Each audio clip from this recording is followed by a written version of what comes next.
నమస్తే, నేను మీ Kishore. Welcome to vibrant TV. పారిశ్రామికవేత్త, రియల్టర్ ప్రస్తుతం రాజకీయాల్లోకి వచ్చారు. రాజకీయాల్లో తనదైన ముద్ర వేయాలన్న ఆలోచనతో ఉన్నారు. అసలు రాజకీయాల్లోకి రావాలన్న ఆలోచన ఎందుకు వచ్చింది ఆయనలో? తన సొంత గడ్డ మీద మళ్ళీ పోటీ చేయాలి, పార్టీ తరఫున పోటీ చేయాలన్న ఆలోచన ఆయనలో ఎందుకు మొదలైంది? మరి 3 రాష్ట్రాలకి ఒక కేంద్ర బిందువుగా ఉంటుంది నేను ప్రస్తుతం ఉన్న చిత్తూరు. ఆ చిత్తూరులో ఆయన పుట్టారు. మరి అక్కడి నుంచే పోటీ చేయాలన్న ఆలోచన ఎందుకు వచ్చింది? అక్కడ అసలు ఆయనకి సీట్ ఏ రకంగా దక్కింది? ప్రస్తుతం ఆయన ప్రస్థానం ఏ రకంగా జరుగుతోంది రాజకీయాల్లో? ఇవన్నీ కూడా ఆయనతో మాట్లాడదాం. ప్రస్తుతం నా ఎదురుగుండా ఉన్నారు జగన్మోహన్ గారు, నాట్ జగన్మోహన్ రెడ్డి, జగన్మోహన్ గారు ఫ్రమ్ టీడీపీ, చిత్తూరు టీడీపీ నుంచి ఆయన పోటీ చేస్తున్నారు. ఒక్కసారి ఆయన మాటల్లో విందాం. ఏంటి రాజకీయాల్లోకి రావాలన్న ఆలోచన మీ అంతటి మీగా వచ్చిందా, లేకపోతే ఇంకెవరన్నా మిమ్మల్ని ప్రోద్బలంతో ఈ టీడీపీలోకి వచ్చి జాయిన్ అయ్యారా? ఈ అన్ని విషయాలు ఆయనతో మాట్లాడదాం. జగన్మోహన్ గారు నమస్తే అండి. నమస్తే. నేను చెప్పింది కరెక్టేనా ఇప్పటి వరకు? డెఫినెట్గా. ఎవరు వెనకాల తోసింది మిమ్మల్ని? ఎవరు? మా తండ్రి గారు. విన్నా నేను ఆ మాట. మా తండ్రి గారి కోరిక. ఈ చిత్తూరు నుండి నేను ఎప్పుడైతే వ్యాపార పరంగా అవకాశాలు లేదని బెంగళూరు వెళ్ళాల్సి వచ్చిందో అప్పుడు నేను కొద్ది బాధపడ్డా. ఇక్కడే ఏదైనా చేసి నేను ఒక స్థాయికి రావాలి అని ఆశించినప్పుడు ఇక్కడ ఆ సోర్స్ లేదు కాబట్టి మా రిలేషన్స్ కొందరు బెంగళూరులో ఉంటే నన్ను బెంగళూరు తీసుకెళ్లారు వ్యాపారంగా, ఏదో ఒకటి చేద్దాం రా అని. సో మా నాన్నగారు అన్నారు, నేను వెళ్ళను అంటే, నువ్వు ఇక్కడ ఉంటివంటే ఎందుకు ప్రయోజకుడు కాలేవు, బెంగళూరుకి వెళ్ళి బాగా సంపాదించుకొని కష్టపడి పైకి వచ్చిన తర్వాత ఇదే నియోజకవర్గానికి నేను ఎమ్మెల్యేగా చూడాలి అని 22 సంవత్సరాల క్రితమే ఆయన ఆశపడ్డాడు. సో తండ్రి కోరిక నెరవేర్చడానికి గత 13 సంవత్సరాలుగా రాజకీయాల్లో ఉంటూ అనేక ప్రయత్నాలు చేశాయి. ఎక్కడైనా రెడీ అన్న. నా నియోజకవర్గం 13 సంవత్సరాలుగా ప్రయత్నం చేస్తే దాదాపు 10 ఏళ్ల తర్వాత సీట్ దక్కిందా? 10 ఏళ్ళు ఏంటి? లేదు, 13 ఏళ్ల తర్వాత దక్కినట్టు. ఆల్మోస్ట్ లాస్ట్ టైం ట్రై చేశారు కదా? లాస్ట్ టైం పెద్దగా ట్రై చేయలేదు. ఎందుకంటే నాకు ఈ 2018 ఆ ప్రాంతంలో ఎప్పుడైతే 17లో వెంకయ్య నాయుడు గారిని తీసేసి బీజేపీ వాళ్ళు వైస్ ప్రెసిడెంట్ చేశారు భారతదేశానికి, అప్పుడు నాకున్న పరిజ్ఞత అంటే రాజకీయ పరిణామంలో something is going to happen in Andhra అంటే అటువంటి లీడర్ని తీసేసి పక్కన కూర్చోబెట్టారు అంటే పవర్ లేకుండా BJP was been targeted by Telugu Desam అనేది ఒక అర్థమైంది నాకు. సరే, అప్పుడున్న సందర్భంలో మనం ఎప్పుడు రాజకీయాల్లోకి ఎంట్రీ వచ్చేది పార్టీ రూలింగ్లో ఉంటేనే ప్రజలకు మనం ఏమైనా చేయగలుగుతాం. ప్రజలకు మంచి చేయాలని ఆలోచించిన వాళ్ళు అపోజిషన్లో ఉన్నప్పుడు అయితే ఏం చేయలేం కదా. సో ఫెయిల్యూర్ పొలిటీషియన్ అయిపోతామని భావించి కొద్ది జాగ్రత్తలు తీసుకొని ఇప్పుడు పార్టీ కొంచెం కష్టకాలంలో ఉన్నప్పుడు పార్టీని ఆదుకోవాలి, ప్లస్ మన ఊర్లో మనమే నిలబడాలి అనే ఒక గట్టి పట్టుదలతో ఈ ఆఫ్టర్ కరోనా అయిన తర్వాత అనేక సందర్భాల్లో కలిశాను. ఎవరిని? చంద్రబాబు నాయుడు గారిని, లోకేష్ గారిని. ఈ సీట్ ఇవ్వడం కష్టము అన్నారు. అంటే టీడీపీలోనే వద్దామని ఎందుకని ఆలోచన? అంటే ఆ నాయకుడి పైన నాకున్న ఆ ఇంట్రెస్ట్. అంటే చంద్రబాబు నాయుడు అనే వ్యక్తి కష్టపడే వ్యక్తి, విజన్ ఉన్న నాయకుడు. సో మేము కూడా విజన్తో పైకి వచ్చిన వాళ్ళమే, తాతలు తండ్రుల ఆస్తులతో పైకి రాలే. సో ఆయనే నాకు ఒక ఇన్స్పిరేషన్ కూడా. ఏది నా లైఫ్లో ఈరోజు బిజినెస్లో ఈ స్థాయికి రావడానికి కారణం కూడా చంద్రబాబు నాయుడు గారు. ఏది లేకపోయినా మనం వీ కెన్ క్రియేట్ వండర్స్ అనేది ఆయన్ని చూసే నేర్చుకున్నాను. కూడా మనం విభజన జరిగిన సమయంలో మనకి ఆ పంపకాలు న్యాయంగా జరగలే. ఆయనను ఆంధ్ర రాష్ట్రాన్ని అద్భుతంగా తయారు చేశాడు 5 ఏళ్ళ అవకాశం ఇస్తే. కొన్ని కుల సమీకరణలు, కొన్ని అనేక రాజకీయ ఒత్తిళ్ళు, కొంచెం అప్పుడే చెప్పినట్టు బీజేపీ వారికి తప్పుడు సమాచారాన్ని ఇచ్చి జగన్మోహన్ రెడ్డి అనే వ్యక్తి దొంగదారిలో ముఖ్యమంత్రి అయిపోయాడు. ప్రజలు ఇప్పటికీ 5 ఏళ్లలో చూశారు ఎవరు ఏమి అని కంపారిజన్. సో ఈ రోజు వాళ్ళకి తెలుసు మాకు ఎటువంటి నాయకుడు కావాలి అని. ఇప్పుడు ఇంకా కులం, ప్రాంతం, మతం చూసే పరిస్థితి లేదు ఈరోజు ఆంధ్ర రాష్ట్రం. మిమ్మల్ని జగన్మోహన్ నాయుడు అనొచ్చా? నేను ఎప్పుడైనా గురజాల జగన్మోహన్ కాడికి. గురజాల ఎందుకని? మా ఇంటి పేరు. గురజాల అంటే అసలు ఇక్కడ కాదు కదా, చిత్తూరు కాదు. మా యాక్చువల్గా మాది ఈ కడప దగ్గర గండికోట ఉంది కదా, గండికోట సంస్థానంలో మేము కూడా ఒక వంశీకులం. సో మేము ఎప్పుడు ఇంటి పేరు ముందర పెట్టుకొని తర్వాత తండ్రి పేరు వస్తుంది. గురజాల చెన్నకేశవుల జగన్మోహన్ నా పూర్తి పేరు. దాన్ని జీసీ జగన్మోహన్ గా పిలుస్తా ఉంటాం. తర్వాత జీజేఎం అయింది. జీజేఎం అయింది. ఎక్కడ చూసినా బయట కనిపిస్తున్నాయి జై జీజేఎం అని చెప్పి. చాలా మందికి మీరు అంటే రాజకీయాలకి ముందుగానే సహాయ సహకారాలు అందిస్తారు. చాలా అంటే వాళ్ళకి సేవ చేసే విధంగా మీరు ముందుకు వెళ్తూ ఉంటారు. అంటే రాజకీయాల్లోకి రావాలనే ఆశతో ఆ రకంగా చేశారా, లేకపోతే మీలో ఉన్న సేవా దృక్పథాన్ని బయట చూపించాలనే ప్రయత్నం? నేనంటే దాదాపు 2004 నుండి బెంగళూరుకి ఎప్పుడు వెళ్ళానో, దాదాపు 2003 వెళ్ళాను. 4లో నుండి నా వంతు ఏది సహాయం అంటే, ఇక్కడ బెంగళూరు నుండి ఎవరు వచ్చిన అకామిడేషన్ కానీ, వాళ్ళకి ఏదైనా చిన్న చితక ఫైనాన్షియల్ ఇష్యూస్ ఉన్న సాల్వ్ చేయడం కానీ, ఎక్కడైనా ప్రాపర్టీ కొనుక్కొని అది ఆడ మోసపోయింటే కూడా వాళ్ళకి దాన్ని న్యాయం చేస్తాను. కాబట్టి ఈరోజు చిత్తూరుకి నేను వచ్చి నిలబడగానే కుల మత అన్నిటినీ పక్కన పెట్టి మాకు జీజేఎం అనే వ్యక్తి మంచివాడు అని అందరూ నా వెంట నడుస్తున్నారు. గత 50 సంవత్సరాలుగా చిత్తూరుని పరిపాలించిన నాయకులు ఎవరైనా కావచ్చు, ఎన్పిఎస్ కుటుంబం వారు 73 నుండి రాజకీయాల్లో ఉండారు. అంటే చిట్టిబాబు అని మా ఎన్పిఎస్ బంగ్లా వాళ్ళు ఉంటారు. తర్వాత మా జాన్సమ్మ ఎంపీగా చేసింది, ఎమ్మెల్యేగా చేసింది. 83లో ఫస్ట్ ఎమ్మెల్యే ఇన్ తెలుగుదేశం. తర్వాత కాలంలో సికే బాబు గారు, తర్వాత కాలంలో ఏఎస్ మనోహర్ గారు, అంతకంటే ముందు ఆదికేశులు గారి కుటుంబం ఎంపీగా ఉండింది, తిరుమల చైర్మన్గా చేశారు. తర్వాత వారి సతీమణి ఎమ్మెల్యేగా చేశారు. ఇప్పుడున్న జంగాలపల్లి శ్రీనివాస్ గారు, వారితో మంచి సాన్నిహిత్యం. గత 73 నుండి ఇప్పటికి మీరు చూసుకుంటే 50 సంవత్సరాలు పరిపాలించిన అందరు నాయకులతో నాకు సత్సంబంధాలు ఉన్నాయి. అది మా నాన్నగారు చేసుకున్న మంచితనం, అది నేను కంటిన్యూ చేశా. కాబట్టి వీరందరూ పార్టీలకు అతీతంగా నన్ను సపోర్ట్ చేసి ఒకే స్టేజ్ పైన వీళ్ళల్లో వీళ్ళే పోటీ చేశారు. ఎవరైతే నేను చెప్తున్న ఈ కుటుంబాలు ఒకరంటే ఒకరితో పోటీ చేశారు. అందరినీ ఏకతాటి మీద తీసుకొచ్చి మీ పేరు పైకి వచ్చేలాగా ఎట్లా చేయగలిగారు? అది కూడా చంద్రబాబు నాయుడు గారే స్ఫూర్తి. అంటే మొదట్లో మిమ్మల్ని వ్యతిరేకించారు. మేబీ సీట్ కావాలన్నప్పుడు అందరూ వ్యతిరేకించిన వాళ్ళే ఎక్కడికక్కడ. తర్వాత సీట్ అనేది ఎలా సాధించాడు అనేది తెలిసినాక మనం కూడా ఇతన్ని అప్రిషియేట్ చేయాలని అందరూ కూడా, నాకు ఈ పార్టీ ఆ పార్టీ అని కాదు, వైసీపీలో ఉన్న నాయకులు కూడా నాకు అది కూడా మాట్లాడతా, అది కూడా వస్తా దాంట్లో సపోర్ట్ చేసి, వైసీపీ నాయకులు కూడా ఏ రకంగా మీరు మభ్య పెట్టారని అనుకోవాలా, లేకపోతే వాళ్ళని ప్రలోభపరచుకోవాలని? నేను ఎవరిని ప్రలోభ పెట్టలేం. అంటే ప్రేమతో ఏదైనా సాధించవచ్చు అనేది చంద్రబాబు నాయుడు గారిని చూసి నేర్చుకున్నా. అంటే మనకి 33,000 ఎకరాలు రైతులు ఇచ్చారంటే ఒక రైతు కాదు, ఒక సిస్టమ్ కాదు, అది వందల వేల సంఖ్యలో రైతులు ఇంతమంది ఒక వ్యక్తిని ఇష్టపడ్డారంటే అతని జినైనిటీ, అతని హార్డ్ వర్క్, అతనిపై ఉన్న నమ్మకం. ఈ రోజు నా తండ్రి నాకు ఆస్తి ఇవ్వాలంటే ఆలోచిస్తాడు.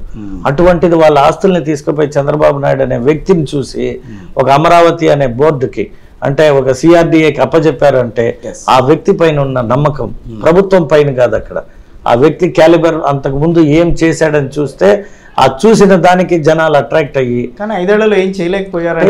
ఇప్పుడు ఇల్లు కట్టడానికి 5 ఏళ్ళు పడతా ఉంది. ఇప్పుడు జగన్మోహన్ రెడ్డి నాకు తెలిసి ఇప్పుడు అక్కడ రిషికొండలో కట్టుకుంటున్న ఇల్లు మీరు గమనించారంటే 3 ఏళ్ళు పట్టింది. అంతే. ఒక ఇల్లు కట్టుకోవడానికే 3 ఏళ్ళు పట్టినప్పుడు ఒక రాజధానిని నిర్మించాలంటే ఎన్ని సంవత్సరాలు కావాలి? అందులో మనం ప్రారంభించే 2 ఏళ్ళు ఫస్ట్లో మనకి అది ల్యాండ్ ప్రొక్యూరింగ్ కానీ, ఆ సిస్టమ్ కానీ ఇవన్నీ జరగడానికి, ఇవన్నీ జరగడానికి 1.5 2 years వెళ్ళిపోయింది.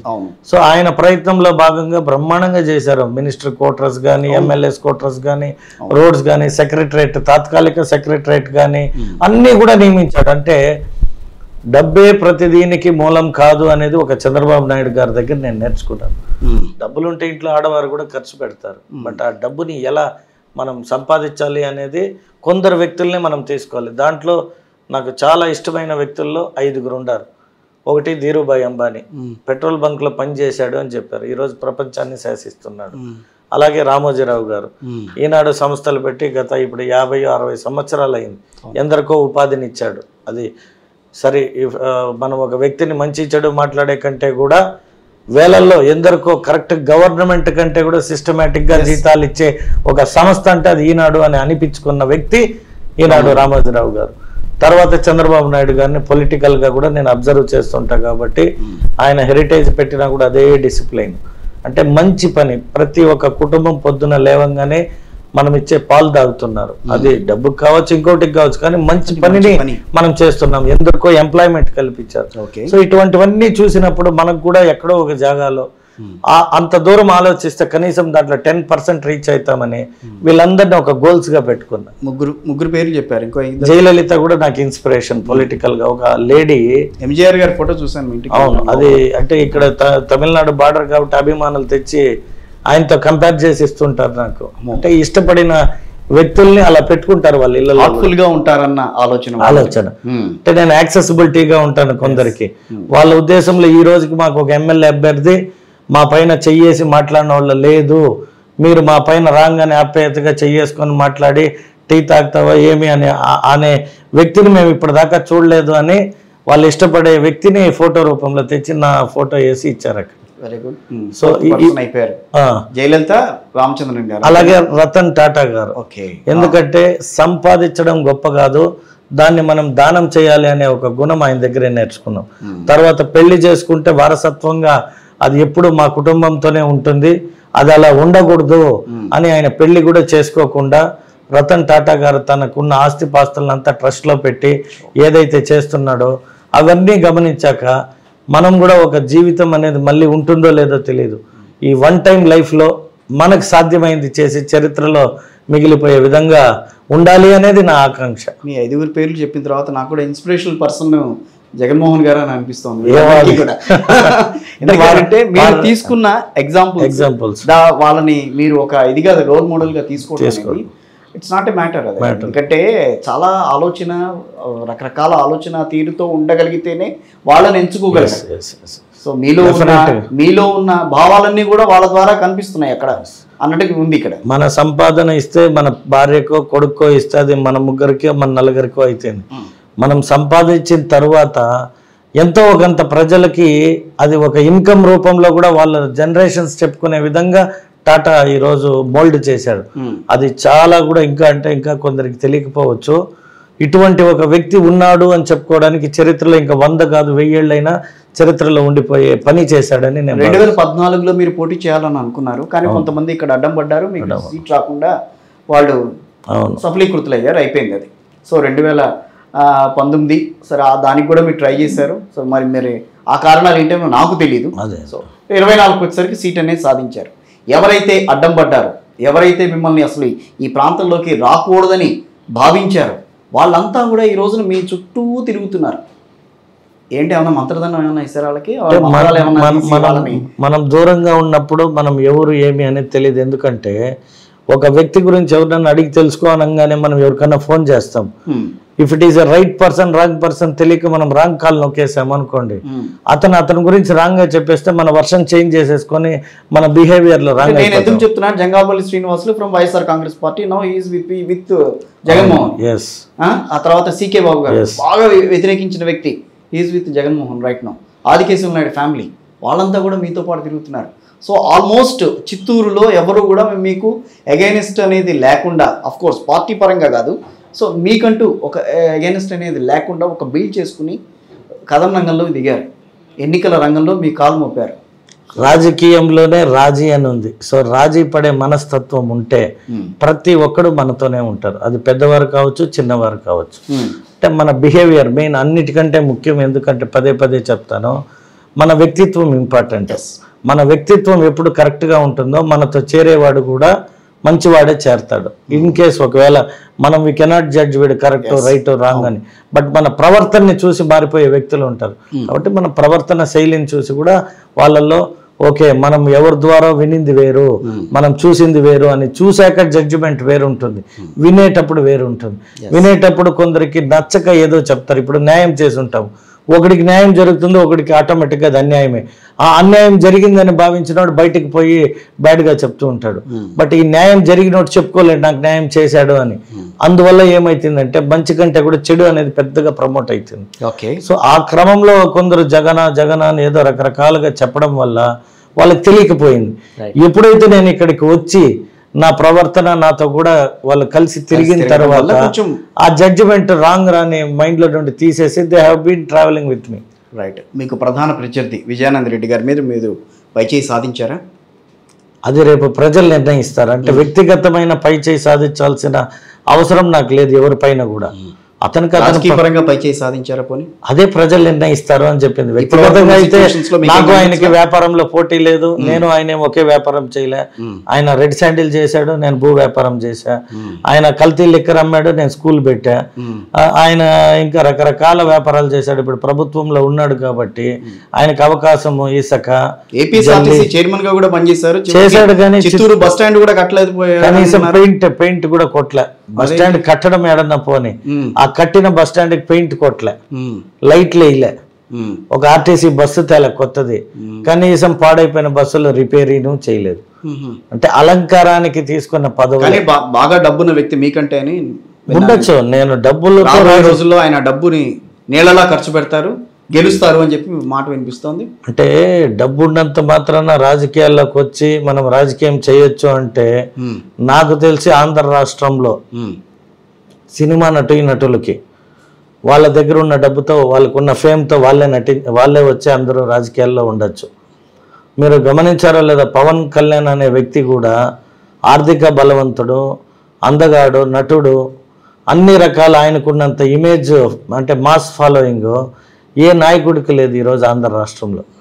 కానీ పోయినసారి ఓడిపోయాడు కదా అని పదే అందరూ అంటూ ఉంటారు.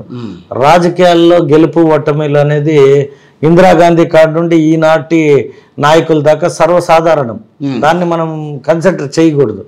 సో నేనేమంటానంటే, డబ్బున్నంత మాత్రాన గెలుస్తాము అనేది భ్రమ. ప్రజలు గమనిస్తుంటారు నిజాయితీతో ఎవరు సేవ చేస్తున్నారు, నిజాయితీ కలిగిన డబ్బుల్ని ఎవరు ప్రజలకి ఉపయోగిస్తున్నారు, వ్యక్తిత్వం కూడా చూస్తారు. అంటే నీ క్యారెక్టర్ ఏంది, నీ సంపాదన ఎలా సంపాదించావు, నువ్వు రేపు అధికారంలోకి వస్తే నీ ప్రవర్తన ఎలా ఉంటుంది, ఇప్పుడు నీ ప్రవర్తన ఎలా ఉంది అని గమనిస్తారు. మనం ఇంకా అధికారంలోకి రాకముందే బెదిరింపులు, మీరు నిన్న అతనితో పాటు పోయి కూర్చో ఉన్నారు, మీ కథ చూస్తారు రేపు 4వ తేదీ అయిపోయినాక, మీరు అతనికి చౌల్ట్రీ ఇచ్చారు, మీ చౌల్ట్రీ ఉంటుందా చూడండి 4వ తేదీ తర్వాత, మీరు అతనికి జాగా ఇచ్చారు, మీకు అతని జాగా అమ్మారు కాబట్టి అతని జాగాని ఏం చేస్తారో చూడండి, మీరు అతని ఇంటికాడ పోయి కడ్డు వేసుకున్నారు, మీ కథ చూస్తా అంటే ఏంది నువ్వు చూసేది? ప్రజలు రేపు నీ కథ చూస్తారు. మే 13 రాత్రికి ప్రజలు నీ కథ ఏమని తేల్చేస్తారు. జూన్ 4 సీలు సైన్ వేసేకు ఉంటుంది. అంటే ప్రజలు డబ్బున్నంత మాత్రాన, డబ్బులు అంటే ఇప్పుడు నేను చెప్పిన అంబానీ గారు పార్టీ పెట్టుకోవచ్చు, అదానీ గారు పార్టీ పెట్టుకోవచ్చు, అది కరెక్టే, మరి టాటా గారు పార్టీ పెట్టుకోవచ్చు, వాళ్ళకంటే లేదు కదా. ఎవరు చేసే పని వాళ్ళే చేయాలి. పెద్దోళ్ళ సామతే ఉంది, కుమ్మరి పనే చేయాలి, ఇది ఈ పని చేయాలని ఒక సిస్టమేటిక్ అటనే పెట్టారు. అంటే రాజకీయ నాయకుడు రాజకీయం చేయాలి, సరే రాజకీయ నాయకుడే చేయాలని లేదు కదా, ప్రతి ఒక్కరు చేయొచ్చు కదా అంటారు. చేయండి. ఇప్పుడు మేము కూడా ఏమంటున్నాం, రాజకీయాల్లో అందరూ రావచ్చు, రాజకీయం చేయొచ్చు. అయితే నేనేమంటానంటే వ్యభిచారం చేయొద్దండి అని చెప్తాను. రాజకీయాన్ని వ్యభిచారంగా మార్చొద్దండి అని. అంటే డబ్బున్నాయి కదా అని నాయకుల్ని డబ్బులతో కొనేసి మంచి నాయకత్వాన్ని కూడా పాడు చేసేస్తున్నారు. ఈరోజు మేము ఎందుకు రావాల్సి వచ్చింది రాజకీయాల్లోకి? రాజకీయ నాయకులు రాజకీయం చేసి అలసిపోయారు. మాకు బాధాకరం ఎక్కడరా అంటే, చంద్రబాబు నాయుడు లాంటి వ్యక్తిని కూడా ఆర్థిక బలవంతులు వచ్చి డామినేట్ చేసేసి మంచి నాయకత్వానికి బ్రేక్ అయిపోతా ఉంది. ఈ రోజు అమెరికా నుండి ఆర్థికంగా చంద్రబాబు గారు బలంగా లేరా? ఉన్నారుగా ఆయన కూడా. అంటే మీకు తెలుసో లేదో, నిజంగా బలవంతుడైతే ఆయన దగ్గర మీరు అందరూ అనుకునే విధంగా డబ్బు ఉంటే, కుప్పానికి 35 సంవత్సరాలు ఎమ్మెల్యేగా పనిచేసిన చరిత్ర అయింది, కనీసం అక్కడ ఇల్లు కట్టుకోలేకపోయారు. అమరావతి అనేది ఫిక్స్ చేశాక వాస్తవంగా ఆయన అనుకుంటే పెద్ద పనేం కాదు ఇల్లు కట్టుకోవడం. ఆపోజిట్ నాయకుడు పోయి ఇల్లు కడతా ఉన్నాడు. మరి ఈయన కట్టుకోవాలంటే ఏం చోపు ముఖ్యమంత్రిగా ఉన్నప్పుడు? అంటే ఈయన ముఖ్యమంత్రిగా పరిపాలించేకి ఇచ్చే టయాన్ని సుఖ సంతోషాలు కేటాయించడు. ఎందుకంటే ప్రజల మధ్య ఉండేవాడు కదా, ప్రజల్లో ఉంటాడు కాబట్టి అతనికి ఇల్లు ఎక్కడ ఉంది ఏమి అనేది అనవసరం. ఆ పోయే టైం కాస్త కొద్ది స్లీప్ వేసి మళ్ళీ పొద్దున్నే లేసి ఏం చేయాలని పరుగులు పరితే వ్యక్తికి ఇంటిపైన మోజు ఉండదు. సో ఇల్లు వదిలి బయట రాని వ్యక్తులకి ఇంటి మోజు ఉంటుంది. అందుకని 5-6 ఇండ్లు కట్టుకున్నారు. ఇప్పుడు బెంగళూరులో 30 ఎకరాల ప్యాలెస్, హైదరాబాద్లో 2-3 ఎకరాల ప్యాలెస్, తాడేపల్లిలో ప్యాలెస్, ఇడుపలపాయలో ప్యాలెస్, కడపలో ప్యాలెస్, అలాగే ఇప్పుడు రిషికొండలో ప్యాలెస్. అంటే ఈయన పరిపాలించక ముందే ప్యాలెస్లు కట్టుకుంటున్నాడు. మరి ప్రజలకు ఎక్కడుంది పరిపాలించే భవనాలు? ఓకే. ఇప్పుడు ఆయన నేను రేపు నుండి వైజాగ్ లో అంటున్నాడు. ఎందుకు అక్కడ ఇంట్లో ఉండాలి కాబట్టి వైజాగ్ మార్చుకున్నాడు. అంటే ఆయనకి ఎక్కడ కూడా కట్టుకున్నాడు తాడేపల్లిలో, అంటే దానిపైన మోసు తీరిపోయింది. ఇప్పుడు గత 5 సంవత్సరాలుగా ఉన్నాడు కాబట్టి అక్కడ వచ్చిపోయే కొద్ది ఇబ్బందిగా ఉందంట. ఆడికి అందరు గుడిసెలు పెరికేశాడు, దౌర్జన్యం చేసి రోడ్లు వేసుకున్నారు. ప్లస్ ఆయన ఫీలింగ్ ఏమంటే అక్కడ కమ్మవారు ఎక్కువ, వాళ్ళ గాలి కూడా నాకు తగలకూడదు. కమ్మవారు ఇవన్నీ అంటున్నారు. అసలు ఈ కుల జాడ్యం ఎందుకు వచ్చిందండి రాజకీయాల్లో? అంటే వాళ్ళది ఇంగ్లీష్ కల్చర్ కి దగ్గర వాళ్ళు కడపలో. ఎందుకురా అంటే అప్పుడు ఇంగ్లీష్ వాళ్ళు చెన్నై ట్రైన్ వేసే క్రమంలో వీళ్ళకి కాంట్రాక్ట్ ఇచ్చారు జల్లి తోలడానికి. ఆ గులకరాయి ఏదో ఉంటుంది కదా. సో అప్పుడు ఇంగ్లీష్ వారికి వీళ్ళు దగ్గర అవ్వడంతో వారి సావాసం ఏమో తెలియదు కానీ వాళ్ళ తాతగారికి ఆ ఇంగ్లీష్ అటాచ్మెంట్ ఎక్కువైపోయింది. అది వాళ్ళ తండ్రి గారికి వచ్చింది, తర్వాత ఈయనకి వచ్చింది. సో కులాల్ని, మతాల్ని, ప్రాంతాలని విడగొడితే అందరూ నా కింద పడి ఉంటారు అనేది బ్రిటిషర్స్ నాలెడ్జ్. సో ఆ బ్రిటిష్ నాలెడ్జ్ వీళ్ళకి సంకరించింది. 2019 నుంచి 24 వరకు ఈ మధ్య కాలంలోనే కుల జాడ్యం అనేది పెరిగిందని అనుకో. నిజమే కదా. ముందు లేదా? ఇప్పుడు ఎక్కడైనా రాజధాని అంటే ఒకటే ఉంటుంది. తండ్రి పేరు చెప్పంటే మనం ఏం చెప్తామో గురజాల చెన్నకేశ్వర నాయుడు అంటాం. 3 పేర్లు చెప్పాం కదా, పెదనాన్న చిన్నాన్న పేర్లు. నాన్న అన్నారు అంటే మనం పుట్టిన పేరు చెప్పాలి. పెద్దనాన్న అవుతాడు, చిన్నాన్న అవుతాడు, అందుకే పెద్ద చిన్నాన్న. సో క్యాపిటల్ ని కూడా ఒకే పేరు చెప్తాం. ఫలానా ఇప్పుడు తమిళనాడుకి క్యాపిటల్ ఎదురంటే చెన్నై అంటాం, మహారాష్ట్ర క్యాపిటల్ ఎదురంటే బొంబాయి అంటాం, ఆంధ్రాకి ఎదుర క్యాపిటల్ అంటే కర్నూలు, విజయవాడ, వైజాగ్ చెప్పాల్సి వస్తే ఇదేంద్ర ప్రపంచంలో ఎక్కడా లేనట్టు 3 రాజధానిలు అంటే 3 ప్రాంతాలని రెచ్చగొట్టాడు.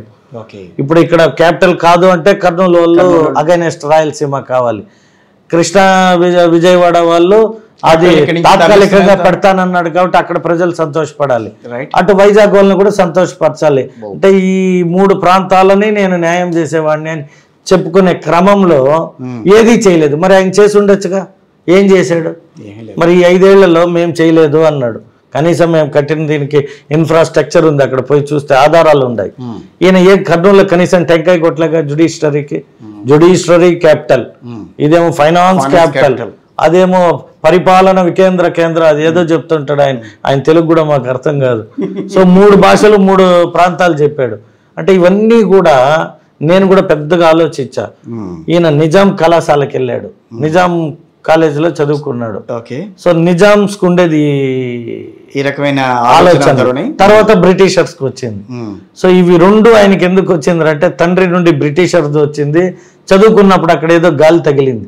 అంటే నిజాం నవాబులు అక్కడ పరిపాలించారుగా, ఆ టైప్ ఆఫ్ పాలన ఎవరో రూపంలో ఈయన గాలి సోకింది జగన్మోహన్ రెడ్డికి, కాబట్టి ఆయన అలా ప్రవర్తిస్తుంటాడు.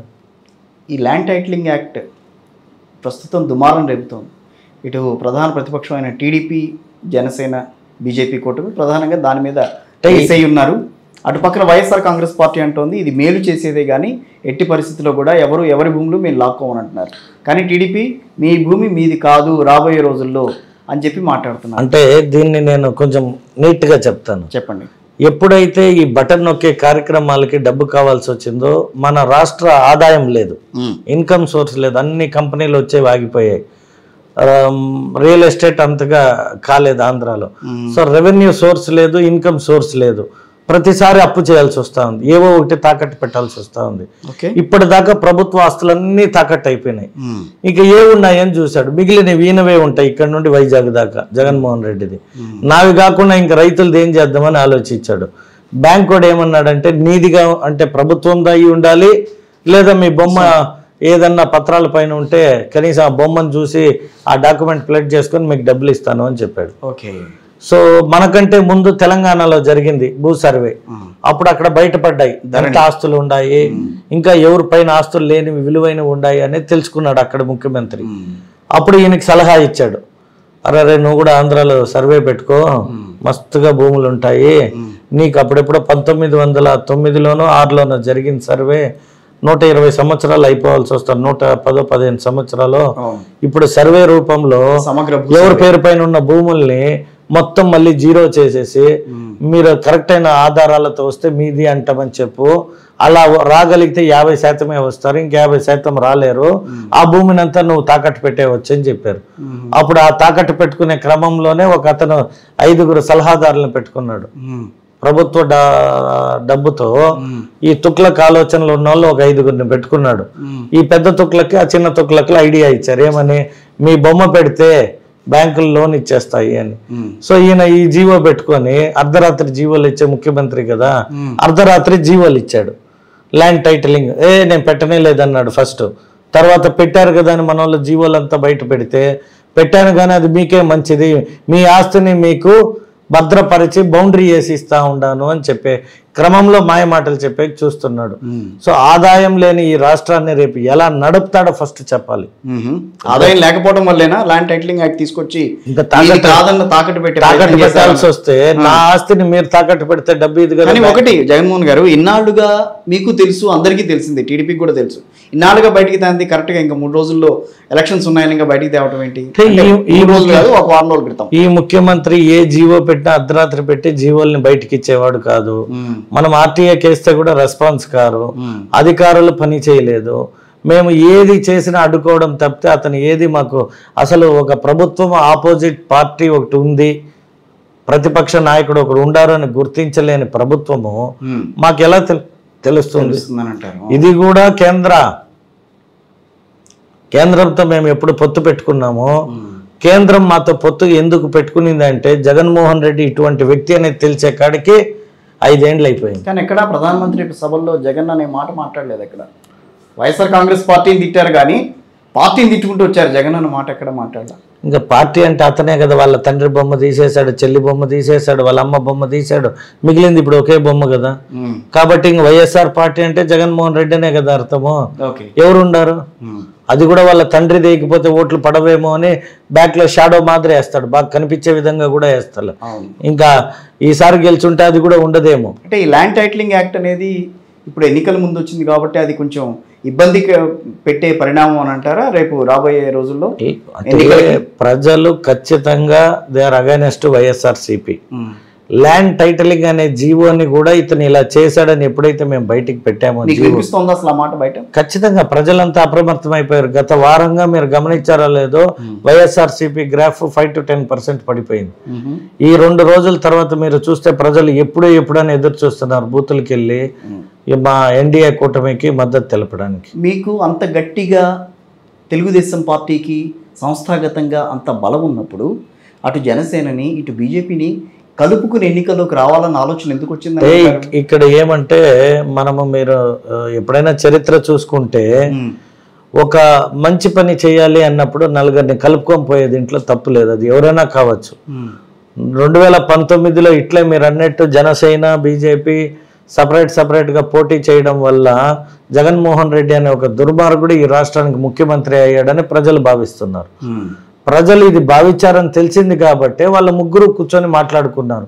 మనం ఇలా అవ్వడం వల్ల ఇటువంటి వ్యక్తికి అవకాశం కలిగి ఈరోజు రాష్ట్రం నాశనం అయ్యింది, దీన్ని కనీసం ఎంతో కొంత కాపాడుకోవాలి అంటే తక్షణం మనమంతా ఒకటవ్వాలి అని భావించి ఎక్కడికక్కడ వాళ్ళు త్యాగం చేసి అందరూ ఒకటయ్యి ఈ రాష్ట్ర ప్రజల్ని కాపాడుకోవాలి, ప్రజల హక్కును కాపాడాలి అని ఒకే ఒక లక్ష్యంతో మేము ఎన్డీఏ కూటమిగా ఫామ్ అయ్యి ఈరోజు ప్రజల మధ్యలోకి వెళ్తాం. స్ట్రైట్గా మిమ్మల్ని కొన్ని క్వశ్చన్స్ అడుగుతారు.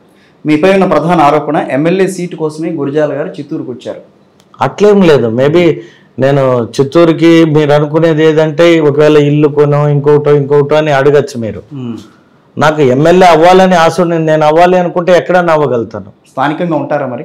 ఎందుకు 12-13 ఏళ్ళుగా మీరు ఉన్నారు దీంట్లో, కానీ ఇక్కడే స్థిర నివాసం ఏర్పరచుకుని ఉండాలని రేపు ఎమ్మెల్యే అయిన తర్వాత ఇక్కడే ఉంటారా?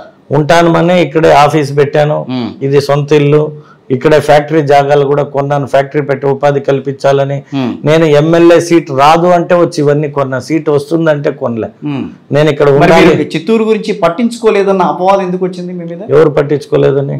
జగన్మోహన్ గారు. నేను ఎందుకు మా ఊర్లో బ్రహ్మాండంగా స్కూలు, బడి, గుడి, రోడ్స్, లైటింగు, అనేక దేవాలయాలు, చర్చులు, ఏది కావాలంటే అది మా ఊరికి చేశాను. ఇక్కడ టౌన్లో చేసి ఉండకపోవచ్చు. అంటే నా ఉద్దేశం రాజకీయమే ముఖ్యం కాదు కదా. నేను పుట్టిన నా ఊరు అంటే నా తండ్రి ఊరు, మా ఊరిని బాగా చేశా. తర్వాత ఇప్పుడు నేను ఇక్కడ చదువుకున్నా, పుట్టాను కాబట్టి ఈ రోజు అవకాశం వస్తే ఇంకా 10 మందికి చేయగలుగుతాము అని రాజకీయాల్లో ఉంటాం. లేకపోయినా నేను 10 కాదు 100 మందికి చేసే భగవంతుడు ఆ శక్తి ఇచ్చాడుగా. మీ ప్రధాన ప్రత్యర్థి విజయానంద రెడ్డి గారు లోకల్ కాదు, మీరు లోకల్ కాదు, సో మీరు ఎవరి లోకల్ కాదని నేను పుట్టి పెరిగి నేను ఒప్పుకోరా? మీరు ఎందుకు మీరు లోకల్ కాదని అంటానికి ఒప్పుకోరా? కాదు, నేను లోకల్ అనడానికి పుట్టిన డేట్ ఆఫ్ బర్త్ సర్టిఫికేట్ ఉంది, పలానా హాస్పిటల్లో పుట్టాను అని. చదువుకునేకి నేను పలానా స్కూల్లో చదివాను సర్టిఫికేట్. అతను ఎక్కడ పుట్టాడని అతని సర్టిఫికేట్ ప్రొడ్యూస్ చేసి మాట్లాడమేనండి. ఇప్పుడు దొంగే అంటా ఉంటాడు ఎదుటోడిని, దొంగ కాబట్టి. నేను అడుగుతున్నా, నువ్వు లోకల్ అనేటట్టయితే నువ్వు ఎక్కడ పుట్టావు చెప్పు ప్రజలకి. మొన్న కూడా నేను ఒక ప్రెస్ స్టేట్మెంట్ ఇది ఇచ్చినప్పుడు ప్రమాణం చేసేకి సిద్ధమని చెప్పా. నాకు ఇష్టమైన దేవుడు కాదు, మీకు ఇష్టమైన దేవుడి దగ్గర ప్రమాణం చేయడానికి సిద్ధంగా ఉన్నా. మీరు నా పైన ఏవైతే ఆరోపించారో, ఏది భూదందానో లేదా ఇంకొకటో డ్రగ్స్ అనో లేదా ఏదో ఆడవారు అది ఇది అని అతనికి నచ్చిన భాషలో మాట్లాడుకుంటున్నాడు. నేను సిద్ధంగా ఉన్నా. రైట్. రాబోయే రోజుల్లో చిత్తూరు ప్రజలకు అందుబాటులో ఉంటారు ఖచ్చితంగా. జనం అనుకునే మాట ఆయన అందుబాటులో ఉంటారో లేదో అన్న ఫీలింగ్ లో ఉంటున్నారు. అంటే జనాలు ఒకసారి నాకు ఆ మద్దతు తెలిపితే తెలిసిపోతుందిగా ఉంటానా లేదా అని అనుమానాలు. ఆ ప్రశ్న అనేది రాదు ఇక్కడ. ఖచ్చితంగా ఇప్పుడు 2004 నుంచి సేవలో ఉన్నా కాబట్టి కాదు, నేనేమన్నా అద్దె ఇంట్లో ఉంటే అరే అద్దెకి వచ్చాడు, సొంత ఇల్లు కూడా లేదు, రేపు ఓడిపోతే వెళ్ళిపోతాడు అనొచ్చు. నేను డెఫినెట్ గా ఐఎమ్ విన్నింగ్, నేను విన్ అవుతానని భావించే సొంత ఇల్లు ముందే కొనుక్కున్నా. ఆఫీస్ ఆల్రెడీ ఆఫీసు గత 9 నెలలుగా రన్ చేస్తున్నా. సో ఏది నాది టెంపరవరీ లేదు, ఆలోచనలు కాంక్రీట్ ఆలోచన. నేను గెలుస్తానో నాకు సీట్ వస్తుందని భావించే నేను ఇక్కడికి వచ్చి ఇవన్నీ చేశా. సో 2004 నుంచి సేవా కార్యక్రమాల్లో పాల్గొంటూ వస్తున్నారు మీరు. సో అంటే ఇక్కడ రాజకీయాల మీద ఎంతవరకు గురజాల జగన్మోహన్ గారికి పట్టు ఉంది అని అంటే ఈ సీటు మీరు ఇప్పుడు తెలిసిపోతుంది. సీట్ చుట్టూగా ఉన్న ఎంతమంది ఎవరైతే ప్రత్యర్థులు ఉన్నారో వాళ్ళందరినీ 50 years ఎవరైతే పరిపాలించారో వారందరి మద్దతు కూడా గట్టామంటేనే మన రాజకీయ పరిణితం ఎంత అనేది తెలుసు, ప్రజలు గుర్తించారు. ఇంకా కొత్తగా రాజకీయం చేసేది ఏముంది? ఈ ప్రజలకు సేవ చేసిన 50 సంవత్సరాల కుటుంబ సభ్యులు నాతో ఉండారంటే అది నా అనుభవమే కదా. వారి అనుభవం నా అనుభవమే కదా. వారు నాతో ఉండారు అంటే వారి అనుభవంతో పాటు నాకున్న అనుభవం జత అయితే ఇంకొంచెం బెటర్గా చేస్తామనే కదా ప్రజలు కూడా ఆశిస్తారు. అవును. సో ఇప్పుడు చిత్తూరు ఎమ్మెల్యే కాబోతున్నారు జగన్మోహన్ గారని అనుకుందాం. చిత్తూరు ఎంపీ స్థానం రెడ్డప్ప గారి చేతి నుంచి లాక్కుంటారా? డెఫినెట్గా. ఎలా? ప్రజలకు రెడ్డప్ప అంటే ఇప్పటికీ తెలియలేదు. ఏంటి ప్రాబ్లం ఏంటి ఆయనతో? ఏం చేయలేదు కాబట్టి. ఏం చేశాడని చెప్పండి మీరు. చిత్తూరు జిల్లాకి ఎంపీగా రెడ్డప్ప గారు ఏం చేశారనేది మీరు ఒక పబ్లిక్ డెబేట్ పెట్టండి, మేము పాల్గొంటాం. మా ఎంపీ గారు ప్రజల్లో ఆ రకమైన ఆలోచన ఉందా? ఆలోచిస్తున్నారా? అసలు ఎవరు ఈ రెడ్డప్ప మన ఎంపీ ఎప్పుడు కనిపిడే అంటున్నారు, ఎక్కడ ఉంటాడో అని అడుగుతున్నారు. ఓకే, ఎందుకు కనిపించలా? 2019 నుంచి 24 వరకు ఆయన 19లో తిరిగి ఉంటాడు కదా. శంకుస్థాపన రోజు వస్తాడు, శంకుస్థాపన చేస్తాడు, వెళ్తాడు. మరి ఎక్కడ ఉంటాడు, ఎవరికి అందుబాటులో ఉంటారు? నాకు తెలిసి చిత్తూరు ప్రజల్ని మీరు అడిగితే ఎవరండి రెడ్డప్ప అంటే ఎంపీ అనేది తెలియదు వాళ్ళకి ఇప్పటికీ. ఎందుకంటే ఇక్కడ ఒక మంత్రి గారితో పాటు ఓపెనింగ్ రోజు వస్తారు, ఓపెనింగ్ అయిపోతానే తిరిగి వెళ్ళిపోతారు. ప్రజలకి ఎక్కడ అందుబాటులో ఉన్నాడు చెప్పండి. రైట్. రాబోయే రోజుల్లో చిత్తూరు ఎమ్మెల్యే జగన్మోహన్ గారు ఖచ్చితంగా ఏం చేస్తారు, ప్రత్యేకంగా ఏం చూపిస్తారు? స్మార్ట్ టౌన్ చేయాలనేది. అటు ఇటు పక్కన కర్ణాటకకి, చెన్నైకి, ఆంధ్రప్రదేశ్కి. సో ఆంధ్రప్రదేశ్లో కొంచెం చివర ఉన్నా కూడా 3 రాష్ట్రాల్లో ప్రధానంగా ఉన్న 3 రాష్ట్రాలకి దగ్గరగా ఉన్న ప్రాంతం చిత్తూరు. నేను ఇందాక ఇంటోళ్ళు కూడా నేను అదే చెప్పాను. దాన్ని డెవలప్ చేయాలనంటే ఇన్నాళ్ళుగా ఎవరు చేయిందే అది, కానీ మీరు వచ్చి చేస్తారు అనంటే ఏ రకంగా నమ్మాలి? అంటే మంచి ప్రశ్న అడిగారు. భారతదేశపు జెండా 3 రంగుల్లో ఉంటుంది. భారత జెండా ఎంత విలువైనదో మా చిత్తూరు నియోజకవర్గం కూడా అంతే విలువైనది. ఇక్కడ మంచి సంపద ఉంది, గ్రానైట్ ఉంది, పల్ప్ ఇండస్ట్రీస్ ఉంది, పౌల్ట్రీ పరిశ్రమ ఇక్కడ నుండే మా సుందర్ నాయుడు గారు, ఉప్పలపాటి సుందర్ నాయుడు గారు, మా రామోజీరావు గారు వియంకుడు, ఆయన ఇక్కడ ఎందరో రైతులకి పౌల్ట్రీ రూపంలో అనేక రకాలుగా మాకు సహాయం చేసిన వ్యక్తి. అలాగే మీరు ఇప్పుడు చూస్తే పల్ప్ ఇండస్ట్రీస్, మామిడి రైతులు, అలాగే మా అమర్ రాజా గల్లా అరుణ్ కుమారి గారు, రామచంద్ర నాయుడు గారు, వారి కుటుంబ సభ్యులు. మీరు ఇవన్నీ చూస్తే కాదు, రాజకీయాల్లో కాదు, ఈ రోజు ఆమె డైరెక్ట్ గా ఇండైరెక్ట్ గా 10,000 మందికి ఉపాధి కల్పించింది. అంటే రాజకీయాల్లో ఉండొచ్చు ఉండకపోవచ్చు, కానీ మనం చేసే మంచి అనేది 100 ఏళ్ళు మిగిలిపోయే విధంగా ఆ కుటుంబం కూడా అనేక కంపెనీలు స్థాపించి వాళ్ళు కూడా ఒక పద్ధతైన రీతిలో ఈ చిత్తూరుకి ఒక గొప్ప స్థానాన్ని కల్పించారు. సో అలాగే నేను కూడా ఈ చిత్తూరు పట్టణాన్ని అద్భుతంగా స్మార్ట్ టౌన్గా తీర్చిదిద్ది మా గుడిపాల మండలం ఏదైతే ఉందో అది ఇప్పుడు చెన్నై బెంగళూరు ఎక్స్ప్రెస్ హైవే అయ్యింది. సో ఆ హైవేకి అటు ఇటుగా మేబీ నాకు తెలిసి ఒక 2-3 వేల ఎకరాలు ప్రభుత్వ స్థలాలు కూడా ఉన్నాయి. ఇంకొంచెం ఒక 2-3 వేల ఎకరాలు రైతుల దగ్గర సేకరించి ఇండస్ట్రియల్ కారిడార్ తెస్తే ఇటు చెన్నైకి దగ్గరగా ఉన్న కంపెనీలు, ఇటు బెంగళూరుకి దగ్గర ఉన్న కంపెనీలు, express highway with bullet train కూడా వస్తూ ఉంది. సో బుల్లెట్ ట్రైన్ కూడా మా గుడిపాల రామాపురమే స్టేషన్ అవుతా ఉంది.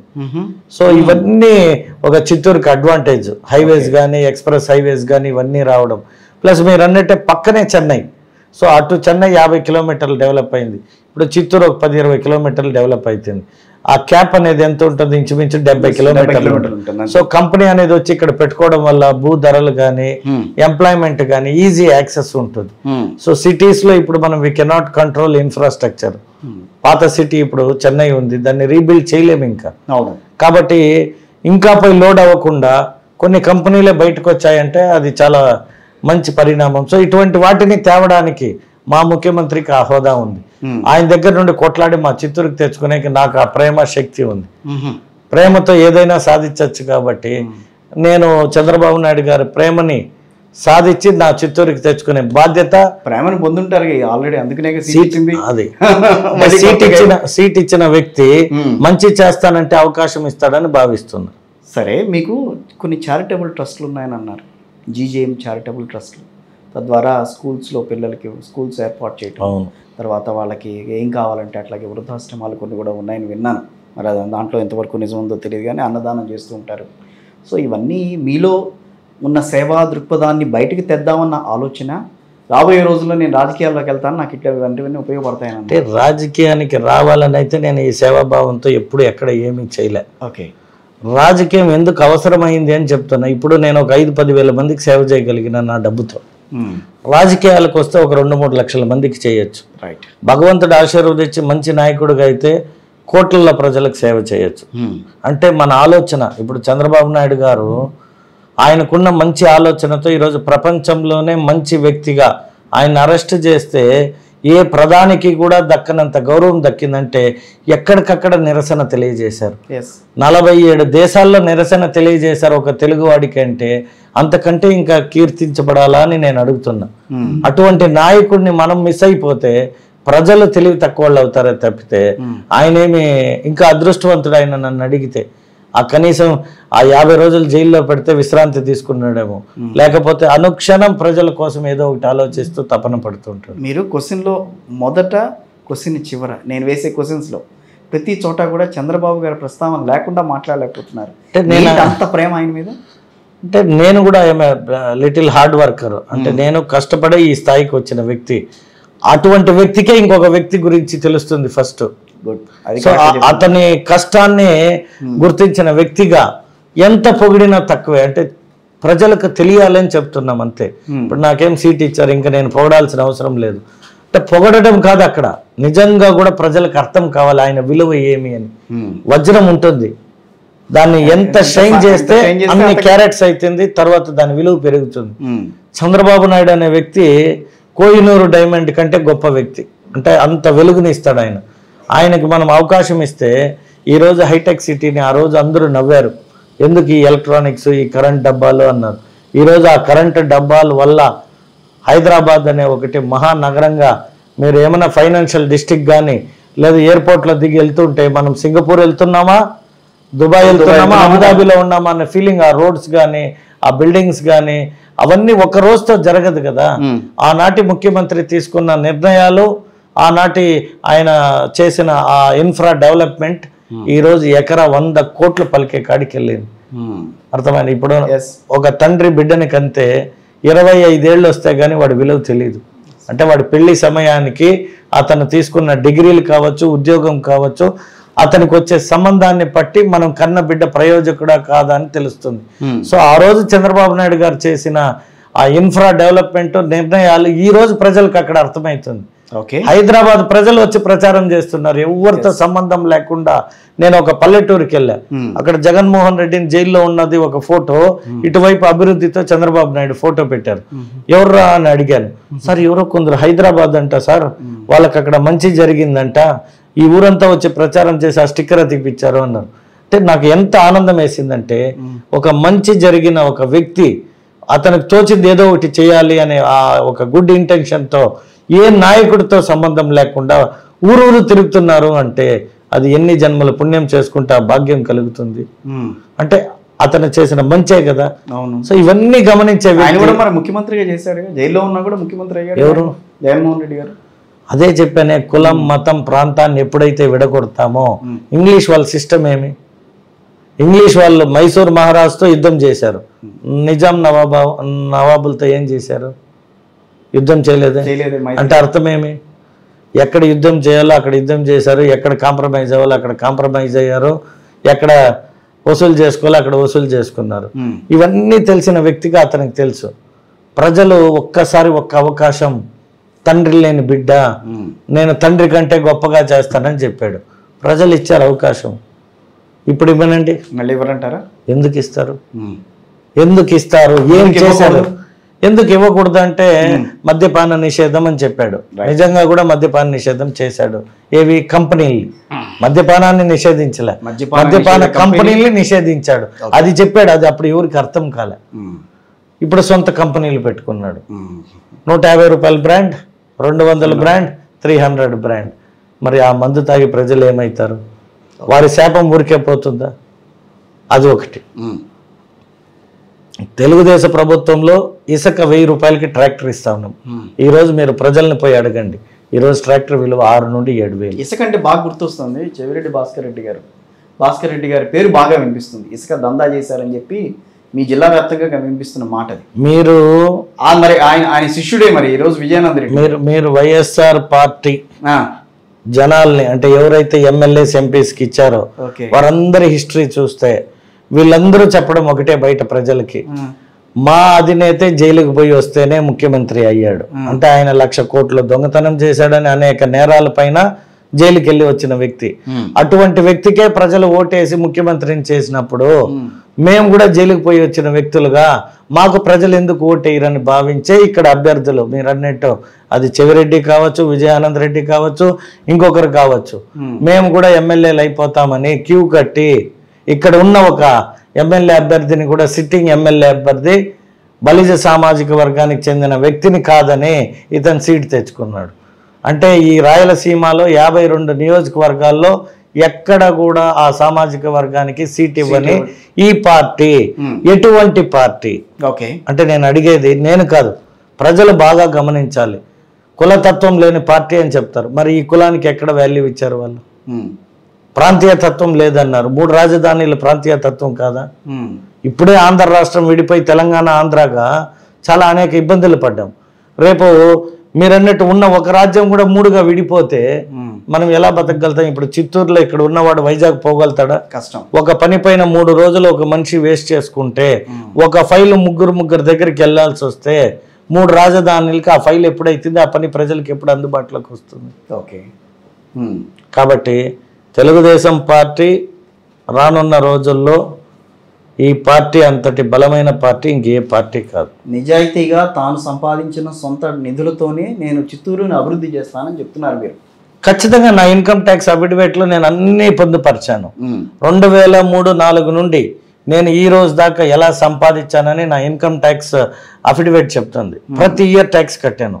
ఎందువల్ల కట్టాను, ఎలా వచ్చింది ఆదాయం, ఎక్కడి నుండి వచ్చింది, నా రూటింగ్స్, నా ఫైనాన్షియల్ ధైర్యం మీలో అంతే కదా. ఇప్పుడు నేను తప్పు చేయనప్పుడు ప్రతి సంవత్సరం నా ఇన్కమ్ ట్యాక్స్ లో నేను పొందుపరిచిన అన్ని విషయాలని కన్సిడర్ చేసి 20 ఏళ్ళుగా ఇన్కమ్ ట్యాక్స్ కట్టా. మరి నేను గుట్కా మట్కా చేసి ఉంటే పొందుపరచలేను కదా, శాండిల్ వ్యాపారం చేస్తే పొందుపరచలేను కదా. నాకంటే వయసులో 10-15 ఏళ్ళు పెద్దవాడు. మరి అతను ఇన్కమ్ ట్యాక్స్ లో చూపించుకోవాలి కదా, ఎలా వచ్చింది నాకు ఇంత ఆదాయము, ఎక్కడి నుండి సంపాదించాను అనేది చూపించాలి కదా. అతనే అఫిడవిట్లో చూపించాడుగా 13 శాండిల్ కేసులు ఉన్నాయని. లిక్కర్ కేసు ఉందని చెప్పాడుగా. లిక్కర్ అంటే కల్తీ కేసు కింద జైల్లో కూడా ఉన్నట్టు ఉంది కదా. ఒక్క అవినీతి కేసు లేని వ్యక్తి గురజాల. నేను ప్రజల సొత్తు పైన గానీ ప్రభుత్వ ఆస్తుల పైన గానీ ఎక్కడ వ్యాపారము చేయలేదు, అధికారం చేయలేదు. నేను నా స్వయాజితం నా ఊరు కాని ఊరు పోయి వ్యాపారం చేసి ఇలా సంపాదించాను, ఇన్కమ్ ట్యాక్స్ కట్టి క్లీన్ చిట్ గా వచ్చా. మరి మీరు చెప్పినట్టు భూ వ్యాపారంలో ఏదైనా 1-6 ఇబ్బందులు కలిగి ఉండొచ్చు తప్పితే, అంటే మనం కొన్నాక కూడా ఇప్పుడు భూ చట్టాలు అనేక రకాల న్యాచురల్ ఎక్కడ జైలుకు పోయినట్టు గానీ, ఎక్కడ ఎఫ్ఐఆర్ అయ్యి చార్జ్ షీట్ అయినవి గానీ, దొంగతనం చేసినట్టు గానీ, లేదా భూమిని ఆక్రమించుకున్నాడని గానీ ఎక్కడా లేదు. వ్యాపారపరమైన వ్యాపారం చేస్తే భూదందా అంటున్నాడు. మధ్యలో డ్రగ్స్ అని తెచ్చాడు. మరి డ్రగ్స్ వ్యాపారం చేస్తుంటే ఎక్కడో ఒక జాగాలో ఎవరితో ఒకరితో లింక్ అనేది ఉండాలి కదా. ఓకే, ఇప్పుడు ఒక మనిషి పైన ఒక అపవాదం వస్తుంది అంటే ఎవరో ఒకరితో, ఇప్పుడు మేము అంటాము ఇతనికి పలానా చెవిరెడ్డితో కానీ ఇంకొకరితో గంగిరెడ్డితో కానీ సత్సంబంధాలు ఉన్నాయి అని. ఈయనే చెప్పాడు నేను లారీ క్లీనర్ కాడ నుండి పైకి వచ్చాను. అదే లారీలో తోలినామనే కదా నీ పైన కేసులు, నేను పెట్టినవి కాదు కదా. నేను ఎమ్మెల్యే నీ పైన రాజకీయ కక్షతో పెట్టిన కేసులు కావు కదా. నువ్వే చెప్పావు బెంగళూరు నుండి వచ్చావు అని. గురజాల జగన్మోహన్ గారికి కూడా ఎక్కడ కూడా ఎవరితో కూడా విభేదాలు లేవు ఆ విషయాల్లో. ఎందుకు నేను ఉన్నాయి కానీ బయటికి రావట్లేదు. ఎవరితో? ఏమో మరి పార్టీ పరంగానా లేదా పరంగా కాదు, బయట ఉండొచ్చేమో నాకు తెలియదు. అంటే ఏ రకమైనవి అన్నాను. అందుకే ఇప్పుడు మనం వ్యాపారం చేసేటప్పుడు చాలా మంది దగ్గర అప్పులు కూడా తీసుకొని వ్యాపారం చేస్తాం. అంటే ఎగ్జాంపుల్ నేను చెప్పేది, కరోనా సందర్భంలో బ్యాంకులు కూడా ఇంట్రెస్ట్ తీసుకోలేదు. గవర్నమెంట్లు కూడా చెప్పాయి ఎవరు కూడా మీరు చేసిన రుణాలపై వడ్డీ లేకుండా రిటర్న్ చేయండి. ఆ ఒక సందర్భంలో అందరూ అన్ని నష్టపోయామని చెప్పారు. నేనేమంటున్నా, నేను ఎవరికైనా ఎగ్గొట్టినట్టు కానీ మోసం చేసినట్టు ఏడన్నా ఉంటే కేసులు పెట్టచ్చు కదా. 4 రోజులు ఆ సమయంలో రియల్ ఎస్టేట్ కాబట్టి ఆగిపోయినాయి. ఇప్పుడు అమరావతి ఇచ్చారు రైతులు. ఈ అమరావతి అనేది చంద్రబాబు నాయుడుకి వాళ్ళ డెవలప్మెంట్కి, మన ఆంధ్ర ప్రభుత్వానికి ఇచ్చింది, సిఆర్డీఏకి ఇచ్చింది. అంత మాత్రాన చంద్రబాబు నాయుడు మా భూములు తీసుకొని మాకు అన్యాయం చేశాడని నువ్వు ఎవరో ఒక నలుగురితో స్టేట్మెంట్ ఇప్పించినంత మాత్రాన చంద్రబాబు నాయుడు తప్పుడోడు కాడు కదా. ఇప్పించింది ప్రభుత్వానికే కదా. ఆ ప్రభుత్వ అధికారిగా నువ్వు ఉన్నావు కదా, నువ్వు ఎందుకు చేయలేకపోతివి? కరెక్టే.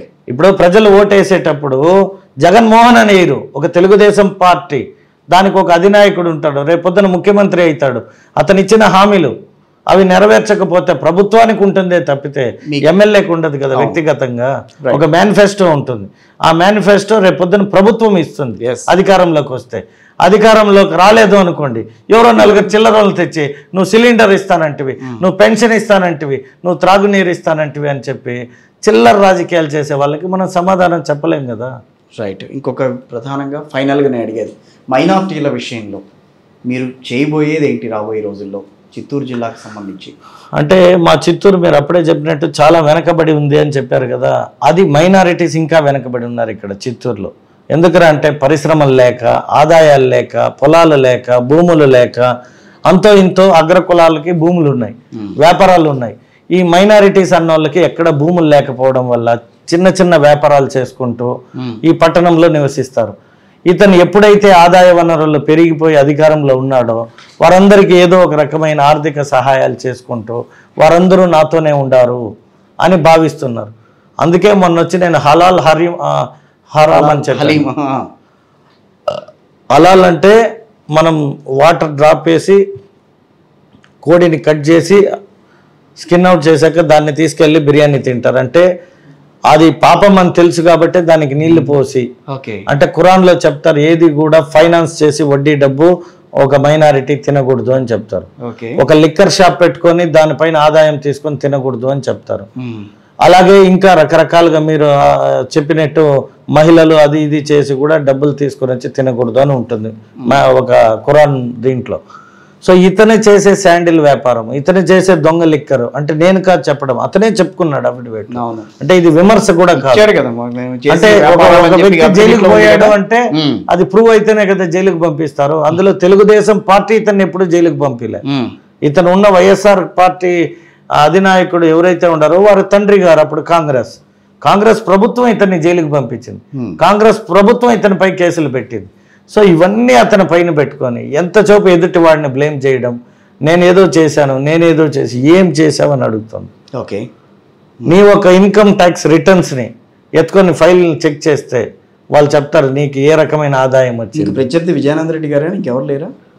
అంటే పార్టీ పరంగా మీకు అనిపిస్తున్నంత వరకు రాజకీయాల పరంగా అంటే రాజకీయ పరంగా వచ్చినప్పుడు నాకు ఎవరితో కూడా ఎటువంటి మీకు ప్రత్యర్థి కాబట్టి మీరు ఆయన మీద వాగ్బాణాలు వేస్తున్నారు, ఆయన గురించి మాట్లాడుతున్నారు తప్పించి అది కూడా అతను వేశాడు కాబట్టి అతనికి నా పైన ఏమీ లేదు. ఇప్పుడు పేపర్లు రాస్తాయి, అతను ఒక రెడ్ శాండిల్ స్మగ్లర్ అనుకోండి, అది నేను రాయిపించాను అంటాడు.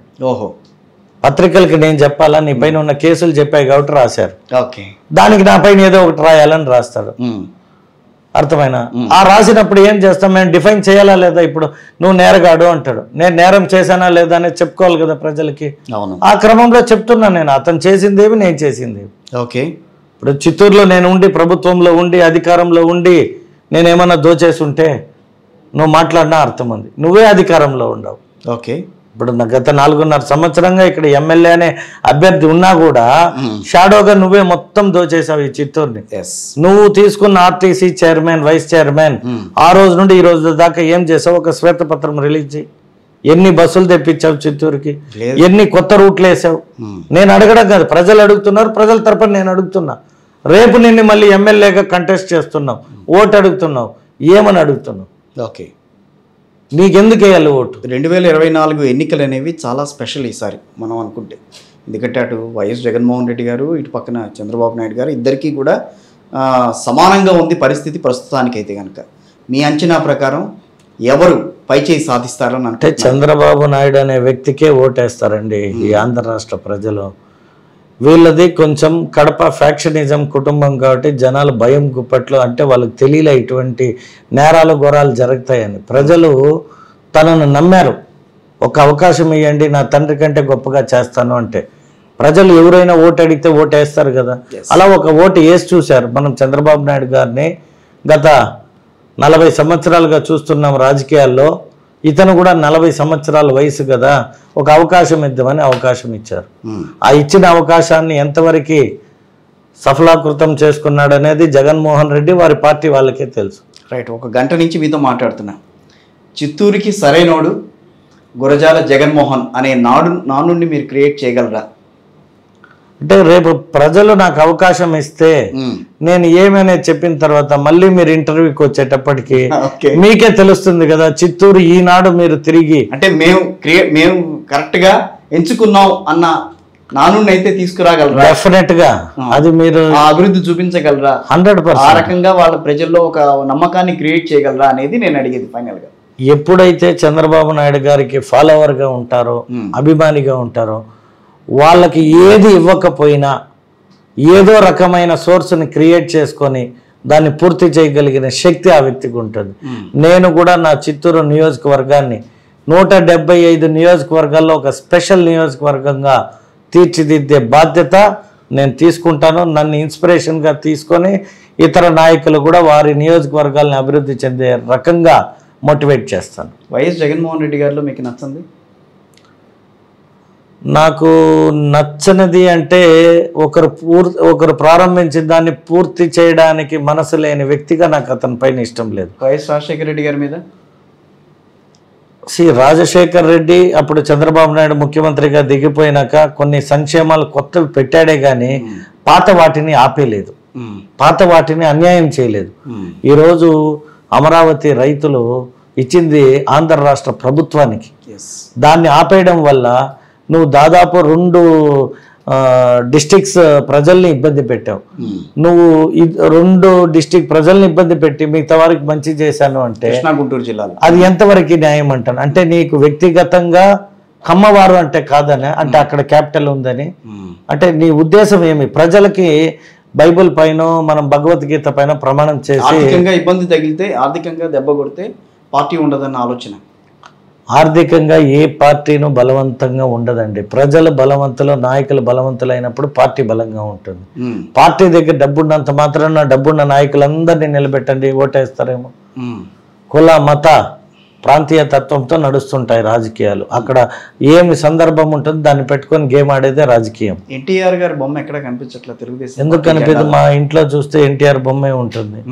ఇది చిన్న ఆఫీసులో ఇక్కడ దీని గురించి మాట్లాడలేదు. ఓవరాల్ గా ఎన్టీఆర్ గారిని ఎందుకు మా ఇంటికి వస్తే బయట విగ్రహమే ఉంది? మిమ్మల్ని కాదు నేనేది, ఓవరాల్ గా ఎన్టీఆర్ గారి బొమ్మ విషయంలో తెలుగుదేశం పార్టీ కొంచెం వెనక్కి తగ్గిందేమో. లేదు అట్లా ఆయన మా జాతీయ పార్టీకి ఆయనే మొట్టమొదట గౌరవ అధ్యక్షుడు. ఇప్పుడు ఆయన లేదు కాబట్టి ఆయన్ని గౌరవ అధ్యక్షులుగా పెడతాం. వర్కింగ్ అధ్యక్షుడిగా చంద్రబాబు నాయుడు గారు ఉన్నారు, తర్వాత వారి కొడుకు ఉన్నారు. సో ఆయన ఫోటో లేకుండా ఎక్కడ కూడా ఎవరు కూడా మా పార్టీలో అటువంటి స్టాండ్ తీసుకోరు. ఎందుకంటే మీకు ఎన్టీఆర్ గారు అంటే బాగా అభిమానమా? ఎందుకు అభిమానం అని అది కూడా ఒకటి నేను అప్పుడేగా మిస్ అయిపోయాను. ఆయన కూడా ఒక చిన్న రైతు కుటుంబంలో జన్మించి ఒక సబ్ రిజిస్టర్గా ఉద్యోగం స్టార్ట్ అయ్యి ఒక ఆంధ్రాలో మహానటుడుగా తయారై ప్రపంచం కీర్తించదగ్గ రాజకీయవేత్తగా కూడా పార్టీ పెట్టి 9 నెలల్లో ఈ ప్రపంచంలో ఎవరు సృష్టించిన ఏకైక వ్యక్తి ఈ రోజుకి.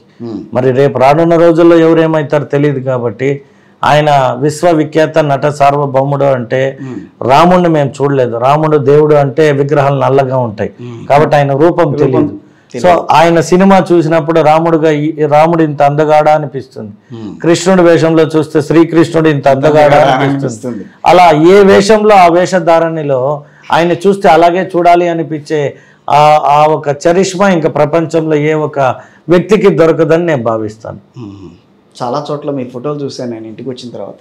చక్కటి గాగుల్స్ పెట్టుకుని చాలా డిఫరెంట్గా కనిపిస్తూ ఉంటారు. అంటే ఒక హాబీనా ఎలా నీట్గా ఉండాలి అంటే మనమే పరిశుభ్రతగా లేకపోతే మన పరిసరాలు పరిశుభ్రతతో ఉండదు. సో మనసు ఎవరిదన్నా బాగుంటుంది అంటే ఆ వ్యక్తిని చూస్తే చెప్పచ్చు, ఓకే అతని మైండ్ సెట్ క్లీన్గా ఉంది కాబట్టి మంచి బట్టలు వేసుకున్నాడు, మంచి వాచ్ కట్టాడు, మంచి గాగల్స్ పెట్టుకున్నాడు, మంచి కారులో తిరుగుతున్నాడు. మనమే ఇవన్నీ చేయలేకపోతే ప్రజలకి ఏం చేస్తాం? Right, okay. మనమే శుద్ధంగా లేకపోతే ప్రజల్ని శుద్ధపరచలేము కదా. మన ఆత్మశుద్ధి తర్వాతే అన్నారు కదా. ఆత్మ శుద్ధికి మించిన ఏ ప్రమాణం లేదు నన్ను అడిగితే. మనకి మనసు ఏం చెప్తుందో అది చేయగలిగినప్పుడే వీఆర్ ట్రూత్. మిగతా అంతా యాక్టింగ్ అని నన్ను అడిగితే. జగన్మోహన్ రాజు గారు మీ దగ్గరికి వచ్చేటప్పుడు నేను కొంచెం నర్వస్గా ఫీల్ అయ్యా. ఆయన ఏమన్నా ఇబ్బంది పెడతానేమో, నాకు ఆయనతో పరిచయం తక్కువ, ఆయన రాజకీయాల్లోకి వచ్చారు, కొత్తగా వచ్చారు, పాపం టికెట్ వచ్చింది ఆయనకి, ఆయన ఇబ్బంది పెట్టే క్వశ్చన్లు వేస్తే ఆయన ఏమన్నా నన్ను నొచ్చుకుంటారేమో అని. కానీ మీరు నన్ను నొచ్చుకునే కొన్ని విషయాల్లో కొన్ని మాటలు మాట్లాడారు. బట్ నేను ఎక్స్పెక్ట్ చేసిన దానికంటే మీ నుంచి చాలా మంచి రెస్పాన్స్ అయితే వచ్చింది. మీ హృదయంలో ఏముంది, మీరు ఏ రకంగా ప్రజల్ని మీరు భావిస్తారు, అదేవిధంగా అసలు సమాజం మీద మీకు ఎటువంటి అవగాహన ఉంది, ఈ అన్ని విషయాలు ఈ గంటలో నేను మీ దగ్గర నుంచి లాగగలిగాను. Thank you very much for giving opportunity for Kishore అండి.